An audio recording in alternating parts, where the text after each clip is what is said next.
یہ ہمارے مشاہدے کے اندر ہے کہ جب ہم کسی سفر پر جاتے ہیں، کسی منزل کی طرف ہم رواں دوا ہوتے ہیں، تو ہم اپنے ساتھ کچھ زادرہ رکھتے ہیں۔ پھر جب کہیں راستے میں پہنچے تو ہم اپنے زادرہ کو بھی دیکھتے ہیں، کچھ حساب و کتاب لگاتے ہیں کہ منزل کتنی باقی ہے، منزل کتنی دور ہے، زادرہ کتنا ہے، وقت کتنا باقی ہے۔ اگر ہم نے کسی پہاڑی کو سر کرنا ہے، اس کی چوٹی پر پہنچنا ہے، تو ہم اس چیز کا حساب و کتاب لگاتے ہیں کہ زادرہ کتنا موجود ہے، وقت کتنا موجود ہے، شام تک وہاں پہ پہنچنا ہے۔ لیکن اللہ رب العالمین نے جو ہمیں ایک منزل دی ہے، اللہ رب العالمین نے جو ہمیں ایک نصب العین اور ایک مشن دیا ہے، وہ ایک ہماری منزل ہے۔ اب اس منزل تک ہم نے پہنچنا ہے تو ہمارے پاس زادرہ کیا ہے، اس منزل تک پہنچنا ہے تو ہمارے پاس راحلہ کیا ہے، اس منزل تک پہنچنا ہے تو ہمارے پاس کون سی صلاحیتیں ہیں، اس منزل تک پہنچنا ہے تو ہمارے پاس کون سے مسائل ہیں، اس منزل تک پہنچنے کے لیے ہمارے پاس کون سا وہ معیار اور وہ کون سا راز ہے۔ تو یہ بات حتمی ہے اور اٹل ہے کہ اس دنیا کے اندر ناکامی کا کوئی تصور نہیں ایک مومن کے لیے۔ اس دنیا کے اندر ایک مومن کے لیے، ایک بندہ مومن کے لیے ناکامی کا کوئی تصور نہیں۔ اگر وہ اللہ رب العالمین کے دین کی سربلندی کے لیے نیت کرتا ہے، اس کے لیے ایک قدم ہی کیوں اٹھاتا ہے، اس کے لیے وہ اس منزل کے اوپر چلتا ہے، چاہے وہ کامیاب ہوتا ہے یا نہیں، چاہے اسے کامیابی کا حصول ملتا ہے یا نہیں، چاہے اسے اسلامی نظام کے قیام کے لیے اس میں کامیاب ہو جاتا ہے یا نہیں، اللہ رب العالمین کے ہاں وہ کیا ہے، کامیاب ہے۔ اصل ناکامی کا جو تصور اور کامیابی کا تصور ہے وہ آخرت کا ہے۔ اصل ناکامی اور کامیابی تو آخرت میں ہے۔ اگر وہ آخرت میں ناکام ہو گیا تو ہمیشہ ہمیشہ کے لیے کیا ہوا، ناکام ہوا۔ اگر وہ آخرت میں کامیاب ہو گیا تو ہمیشہ ہمیشہ کے لیے کامیاب ہو گیا۔ تو اس دنیا کے اندر ایک بندہ مومن اگر اللہ رب العالمین کے دین کے ساتھ مخلص ہے، اخلاص پر مبنی اس کی جدوجہد اور سعی اور کوشش ہے، تو پھر وہ کیا ہے، کامیاب ہے، چاہے اس مشن پر چلتے ہوئے اس نے ایک قدم ہی کیوں نہ رکھا ہو، چاہے اس نے اپنی دوسری جو بدعمالیوں والی زندگی ہے، وہ جو غفلت والی زندگی ہے، اس سے ایک قدم پیچھے کھینچ کر صرف اپنا یہ ویژن رکھا ہو کہ آج سے جو میری زندگی ہے وہ اللہ رب العالمین کی دین کی سربلندی کے لیے، اللہ رب العالمین نے جو دین دیا ہے، جو نظام دیا ہے، جو شریعت دی ہے، اس کے نفاذ کے لیے ہے۔ بس یہ اس نے سوچا اور اس کی موت آ گئی تو یہ اس کے لیے کیا ہے، کامیابی ہے۔ اس لیے کہ آج ہم یہ کہتے ہیں، کیا ہوا اتنا اقامت دین کے لیے آپ نے جدوجہد کی، اتنی کوشش کی، اتنی تگودو کی، کیا ملا آپ کو؟ بھائی جو نظام مغرب ہے وہ آپ کو آگے نہیں آنے دے گا۔ اب یہ کیا ہے، میں تو یہ سمجھتا ہوں کہ یہ عقیدے کے اندر بھی کیا ہے، نقص اور کمی ہے۔ اللہ رب العالمین یہ نہیں دیکھتے کہ آپ کے عمل سے کیا نتائج برآمد ہوتے ہیں اور آپ ہی زندگی کے اندر وہ نتائج آپ کے سامنے آ جاتے ہیں، قطعا نہیں، بلکہ وہ ذات تو یہ دیکھتی ہے کہ میرے اس بندے نے میرے دین کے لیے، اس کی سربلندی کے لیے کتنی کوشش کی ہے، کوشش کی بھی ہے یا نہیں کی۔ اس ذات کو تو یہ مطلوب اور مقصود ہے، اس ذات نے تو یہ دیکھنا ہے کہ اس نے جو کوشش کی ہے وہ اخلاص پر مبنی تھی یا نہیں۔ انسان کس چیز کا مکلف ہے، ایک مسلم کس چیز کا مکلف ہے کہ بس وہ کوشش اور جدوجہد کرے۔ سورۃ النجم کے اندر جس طرح اللہ رب العالمین نے فرمایا، اعوذ باللہ من الشیطان الرجیم، وَلَيْسَ لِلْإِنسَانِ إِلَّا مَا سَعَىٰ، اور نہیں ہے انسان کے لیے مگر جو اس نے کوشش کی۔ اس نے تو اس چیز کا جواب دینا ہے جو اس کا کیا تھا، وہ کسی چیز کا مکلف تھا۔ اگر اس کی طاقت یہ تھی کہ وہ کیا کرے، اپنی زبان کے ذریعے کسی کو قائل کرنے کی کوشش کرے، وہ اسلام کا صحیح نظریہ بتانے کی کوشش کرے، تو وہ اس چیز کا مکلف ہے۔ اللہ رب العالمین نے اسی چیز کے بارے میں پوچھنا ہے۔ اور اگر کسی کے پاس طاقت تھی تو اللہ رب العالمین نے اسے قیامت والے دن، روز قیامت، اس طاقت کے بارے میں پوچھنا ہے کہ میں نے آپ کو یہ جو قوت دی تھی، کیا آپ نے اس قوت کا میرے دین کے لیے استعمال کیا؟ کیا میں نے آپ کو یہ جو ٹیکنالوجی دی تھی، کیا میں نے آپ کو جو عصری طاقت دی تھی کیا اس کا استعمال کیا؟ اور جس کو اللہ رب العالمین نے ایک قلم کا زور دیا، ایک ہتھیار دیا، تو اللہ رب العالمین نے قیامت والے دن اس سے اسی کے بارے میں پوچھنا ہے کہ میرے بندے، یہ جو میں نے تجھے ایک صلاحیت اور قابلیت دی تھی، اس سے نوازا تھا کہ تو اپنے قلم کے ذریعے سے حق کی بات کرے اور میرے دین کے لیے، اس کی جدوجہد، اس کی سربلندی کے لیے تو کچھ لکھے، کیا تو نے یہ کیا؟ پھر ایک وہ شخص ہے کہ جو نہ لکھ سکتا ہے، نہ بول سکتا ہے، نہ اس کے پاس کوئی طاقت ہے، لیکن کم از کم اپنی زندگی کے اندر مطمئن تو ہے اس دین کے اوپر، کیا اپنے گھر والوں کو مطمئن کرنے کی کوشش بھی کرتا ہے یا نہیں؟ اللہ رب العالمین ان سے یہ پوچھا۔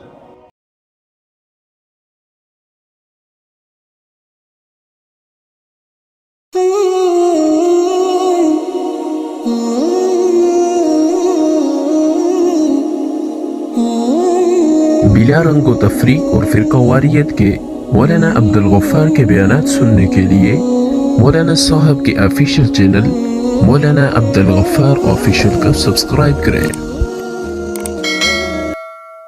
الحمدللہ الواحد القہار العزیز الغفار مکبر اللیل علی النہار تذکرۃ لأولی القلوب والابصار وتبصرۃ لذوی الالباب والاعتبار الذي يقظ من خلقه من اصطفاه فزهدهم في هذه الدار وشغلهم بمراقبته وإدامة الأفكار والاتعاظ أحمده وبلغ حمد وأزكاه وأشمله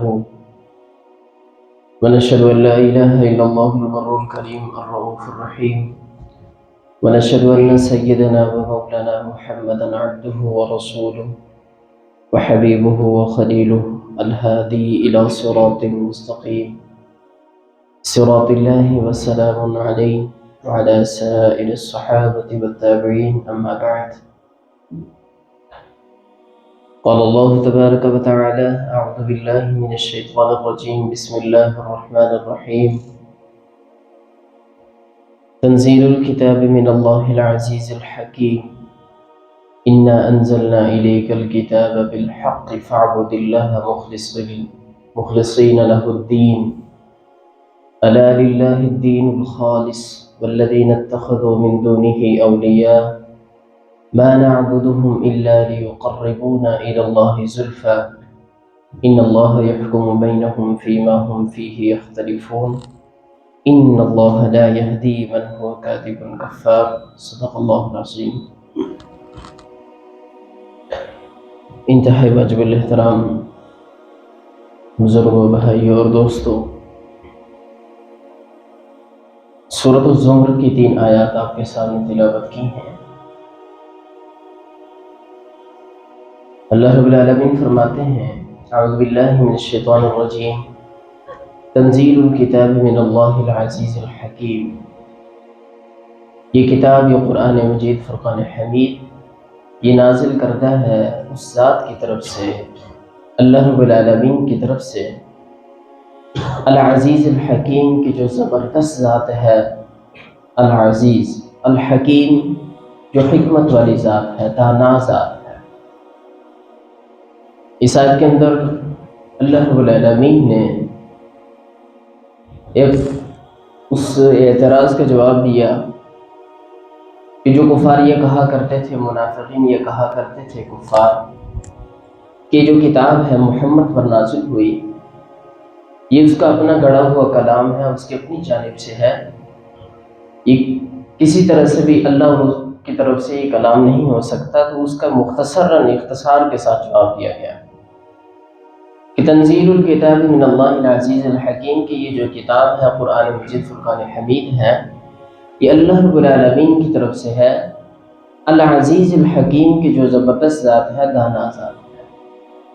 جو تم سمجھتے ہو کہ یہ کلام کیا ہے، یہ بے معنی ہے، اس کا کوئی مقصد نہیں، یہ جو محمد ہے یہ کسی مشن پر نہیں، یہ جو محمد ہے یہ اپنی طرف سے اس کا کوئی کلام لے کے آیا ہے، اس کی طرف سے اس کا اپنا کلام ہے، اس کی اپنی گفتگو ہے، قطعاً ایسا نہیں، بلکہ یہ اس ذات کی طرف سے ہے کہ جو زبردست ذات ہے،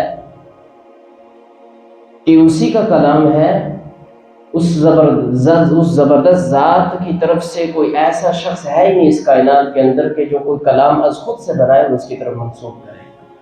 وہ اتنی زبردست ذات ہے. العزیز الحکیم، وہ دانا ذات ہے. ایسا نہیں ہے کہ اس نے یہ کلام بے مقصد نازل کر دیا، اس کا کوئی مقصد نہیں. ایسا بھی نہیں کہ اس نے جو قوانین اور رسول دیے ان کا کوئی بے معنی ہے، ان کا کوئی معنی نہیں اور ان کا نفاذ نہیں ہو سکتا یا زمانے کے ساتھ ان کا کوئی تعلق نہیں. بالکل نہیں، ایسا نہیں، بلکہ وہ دانا ذات ہے، وہ حکمت والی ذات ہے. اس نے جو کلام نازل کیا ہے وہ زمانے کے مطابق ہے، وہ دنیا کے مطابق ہے، وہ ہر دور اور ہر لمحہ کے مطابق ہے. اس کے ہر زمانے کے ساتھ اس کے اصول اور قوانین کا ایک تعلق ہے. چاہے کوئی بھی زمانہ ہو اور اس زمانے کے اندر وہ چاہے صبح ہو یا شام ہو، وہ چاہے زندگی کا کوئی مرحلہ بھی ہو، اس کلام کی تعلیمات کا، اس کے قوانین اور اصول کا ہر لمحہ، ہر دقیقہ، ہر گھنٹہ، ہر مہینہ، ہر ہفتہ، ہر دن اور ہر سال کا ایک تعلق ہے، ایک نسبت ہے. لہٰذا یہ جو کلام نازل کرتا ہے، تنزیل الکتاب من اللہ العزیز الحکیم، یہ اس اللہ رب العالمین کی طرف سے ہے جو کلام کے نازل کرنے پر قادر بھی ہے، غالب بھی ہے، عزیز ہے اور حکیم، حکمت والا بھی ہے، دانا بھی ہے. یہ تو ایک مختصراً کیا ہوئی اس سورت کی تمہید ایک آیت کے اندر. فَاعْبُدِ اللَّهَ مُخْلِصِينَ لَهُ إِنَّا أَنزَلْنَا إِلَيْكَ الْكِتَابَ بِالْحَقِّ. پھر اللہ رب العالمین فرماتے ہیں کہ ہم نے اس کتاب کو نازل کیا حق کے ساتھ. یہ سراسر حق ہے، اس کے اندر کسی قسم کا کوئی شک و شبہ نہیں، اس کے اندر کسی قسم کا گمان کی کوئی گنجائش نہیں. یہ حق ہے اور اس کے برخلاف جو کچھ بھی ہے، جو نظریات ہیں، جو افکار ہیں، جو نظام ہے، جو طرز زندگی ہے، وہ کیا ہے؟ باطل. اِنَّا أَنزَلْنَا إِلَيْكَ الْكِتَابَ بِالْحَقِّ. پھر کیا فرمایا؟ فَاعْبُدِ اللَّهَ مُخْلِصِينَ لَهُ الدِّينَ. یہ دو چیزیں اللہ رب العالمین فرماتے ہیں کہ فَاعْبُدِ اللَّهَ، اللہ کی عبادت کرو. یہ سب سے پہلا حکم ہوا. پہلے تو تمہید ہوئی کہ یہ کتاب اللہ کی طرف سے ہے جو غالب ہے، حکمت والا ہے. یہ کتاب حق پر مبنی ہے، سراسر اس کے اندر کیا ہے؟ حق ہے. اب یہ جاننے کے بعد اب اس کا اگلا تقاضا کیا ہے؟ تو اللہ رب العالمین نے بتایا فَاعْبُدِ اللَّهَ. اب تم نے جان لیا کہ یہ کتاب حق ہے، تم نے جان لیا کہ یہ کتاب اس ذات کی طرف سے ہے جو غالب ہے، تم نے جان لیا کہ یہ کتاب اس ذات کی طرف سے ہے جو حکیم اور دانا ہے. اب اس کا حق یہ ہے، اس کا تقاضا یہ ہے کہ اللہ کی عبادت فَاعْبُدِ اللَّهَ. پھر دوسرے نمبر پر مخلصین لہ الدین، اس کے لیے اس کے دین کو خالص کرتے ہوئے، دین کو، طرز زندگی کو، نظام زندگی کو اس اللہ کے ساتھ خالص کرتے ہوئے عبادت ہے. اب اس پر تھوڑی سی انشاءاللہ ہم بات کریں گے. مخلصین لہ الدین، خالص کرتے ہوئے اس اللہ رب العالمین کے ساتھ دین کو. کیا مقصد دین کو اللہ کے ساتھ خالص کرتے ہوئے عبادت کریں؟ دین سے مراد اگر ہم عربی لغت دیکھیں تو یہی نتیجہ اخذ ہوتا ہے کہ دین کہتے ہیں نظام زندگی کو، دین کہتے ہیں صبح و شام کے طرز زندگی کو، دین کہتے ہیں انسانی زندگی کے طرز عمل کو. تو اللہ کے لیے اپنی دین کو خالص کرتے ہوئے مخلصین لہ الدین، یہ ہے عبادت. یعنی کہ اپنی صبح و شام کی زندگی کو، اپنی ساری کی ساری حیات کو، زندگی کو اللہ کے ساتھ خاص کرتے ہوئے اپنی زندگی کو اس کے رنگ میں رنگ دینا. صبغۃ اللہ، جسے سورۃ البقرہ میں ہے صبغۃ اللہ ومن احسن من اللہ صبغہ ونحن لہ عابدون. اب اس آیت کے اندر بھی کیا ہے؟ اللہ کا رنگ، اللہ کے رنگ پہ رنگ جاؤ. ومن احسن من اللہ صبغہ، اللہ کے اس رنگ سے، اس کے رنگ میں رنگ جانے سے بہتر اور کیا چیز ہے؟ وَنَحْنُ لَهُ عَابِدُونَ، تو ہم تو اسی کے کیا ہیں؟ بندے ہیں، اسی کی بندگی کرنے والے ہیں، ہم اسی کے غلام ہیں. تو گویا کہ مخلصین لہ الدین، پورے کے پورے نظام زندگی کو اللہ رب العالمین کے ساتھ خاص کرتے ہوئے عبادت کرنا، یہ دو چیزوں کا اللہ رب العالمین نے کیا کیا اس آیت کے اندر تقاضا. الا للہ الدین الخالص. پھر تیسری آیت کے اندر اللہ رب العالمین نے مزید فرمایا خبردار جان لو للہ الدین الخالص. یہ جو خالص دین ہے، یہ جو حقیقت اور فطرت پر مبنی دین ہے، طرز زندگی ہے، یہ اللہ کے لیے ہے. اور اس کا دوسرا معنی یہ ہے الا للہ الدین الخالص کہ اللہ رب العالمین کا یہ حق ہے کہ اس کے ساتھ یوں عبادت کی جائے، اس کی یوں عبادت کی جائے کہ پورے کے پورے طرز زندگی کو خالص ایمان اور اسلام پر مبنی کر کے اس کے ساتھ کیا کیا جائے، جوڑا جائے، اس کے ساتھ ربط قائم کیا جائے. الا للہ الدین الخالص. تو گویا کہ ان آیات سے یہ پتہ چلتا ہے کہ عبادت فاعبد اللہ، اللہ کی عبادت کرنی ہے صرف چند چیزوں کی نہیں، بلکہ پورے کے پورے طرز زندگی کو، طرز عمل کو اللہ کے ساتھ، اس دین کو، اس طرز زندگی کو اللہ کے ساتھ مخلص کرتے ہوئے، اس کے ساتھ خاص کرتے ہوئے. یہ ہے اصل کامیابی کا راز، یہ ہے اصل اخلاص، یہ ہے اصل حسن نیت. یہ ہمارے مشاہدے کے اندر ہے کہ جب ہم کسی سفر پر جاتے ہیں، کسی منزل کی طرف ہم رواں دواں ہوتے ہیں، تو ہم اپنے ساتھ کچھ زادرہ رکھتے ہیں. پھر جب کہیں راستے میں پہنچے تو ہم اپنے زادرہ کو بھی دیکھتے ہیں، کچھ حساب و کتاب لگاتے ہیں کہ منزل کتنی باقی ہے، منزل کتنی دور ہے، زادرہ کتنا ہے، وقت کتنا باقی ہے. اگر ہم نے کسی پہاڑی کو سر کرنا ہے، اس کی چوٹی پر پہنچنا ہے، تو ہم اس چیز کا حساب و کتاب لگاتے ہیں کہ زادرہ کتنا موجود ہے، وقت کتنا موجود ہے، شام تک وہاں پہ پہنچنا ہے. لیکن اللہ رب العالمین نے جو ہمیں ایک منزل دی ہے، اللہ رب العالمین نے جو ہمیں ایک نصب العین اور ایک مشن دیا ہے، وہ ایک ہماری منزل ہے. اب اس منزل تک ہم نے پہنچنا ہے تو ہمارے پاس زادرہ کیا ہے، اس منزل تک پہنچنا ہے تو ہمارے پاس راحلہ کیا ہے، اس منزل تک پہنچنا ہے تو ہمارے پاس کون سی صلاحیتیں ہیں، اس منزل تک پہنچنا ہے تو ہمارے پاس کون سے وسائل ہیں، اس منزل تک پہنچنے کے لیے ہمارے پاس کون سا وہ معیار اور وہ کون سا راز ہے. اگر وہ معیار، وہ راز، وہ زادرہ، وہ راحلہ ہے تو وہ حسن نیت ہے. اگر وہ راحلہ ہے تو وہ کیا ہے، وہ حسن نیت ہے، وہ آپ کا اخلاص ہے. فاعبد اللہ مخلصین لہ الدین. انسانی زندگی کا اللہ رب العالمین نے جو ایک مسلمان، ایک امت مسلمہ کو جو زادرہ دیا، جو کامیابی کا معیار اور راز بتایا، وہ کیا؟ حسن نیت، حسن صدق نیت. کہ انسان سچی نیت کے ساتھ، سچے ایمان کے ساتھ اس منزل تک پہنچنے کے لیے کیا کرے، جدوجہد اور کوشش کرے. اب اس میں یہ نہیں دیکھنا کہ وہ کتنے قدم چلا ہے، وہ منزل تک پہنچ گیا یا نہیں پہنچا، اس نے 1 قدم رکھا یا 2 قدم رکھا، اس کا کسی قسم کا کوئی تعلق نہیں.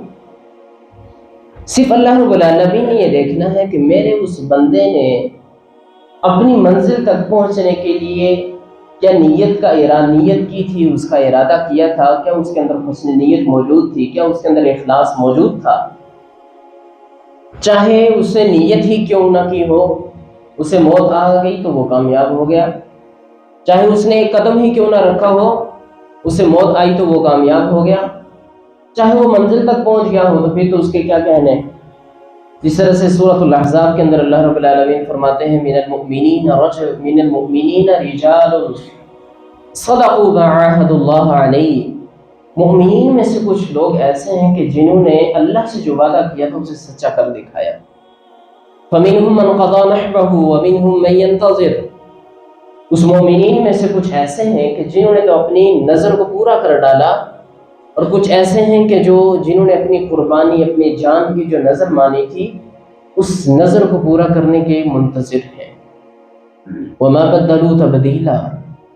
اور وہ ایسے ہیں وہ مومنین کہ جنہوں نے اس کے اندر کسی قسم کی کوئی تبدیلی نہیں کی، اپنی رائے کو، اپنی آراء کو بدل نہیں ڈالا، بلکہ ان کے مشن اور ان کے جو منزل تک پہنچنے کا جو ایک نظریہ اور فکر تھا، اس کے اوپر کیا ہیں، کامیاب ہیں اور رواں دواں ہیں، استقامت کے ساتھ کھڑے ہیں. تو یہ بات حتمی ہے اور اٹل ہے کہ اس دنیا کے اندر ناکامی کا کوئی تصور نہیں ایک مومن کے لیے. اس دنیا کے اندر ایک مومن کے لیے، ایک بندہ مومن کے لیے ناکامی کا کوئی تصور نہیں. اگر وہ اللہ رب العالمین کے دین کی سربلندی کے لیے نیت کرتا ہے، اس کے لیے ایک قدم ہی کیوں اٹھاتا ہے، اس کے لیے وہ اس منزل کے اوپر چلتا ہے، چاہے وہ کامیاب ہوتا ہے یا نہیں، چاہے اسے کامیابی کا حصول ملتا ہے یا نہیں، چاہے اسے اسلامی نظام کے قیام کے لیے اس میں کامیاب ہو جاتا ہے یا نہیں، اللہ رب العالمین کے ہاں وہ کیا ہے؟ کامیاب ہے.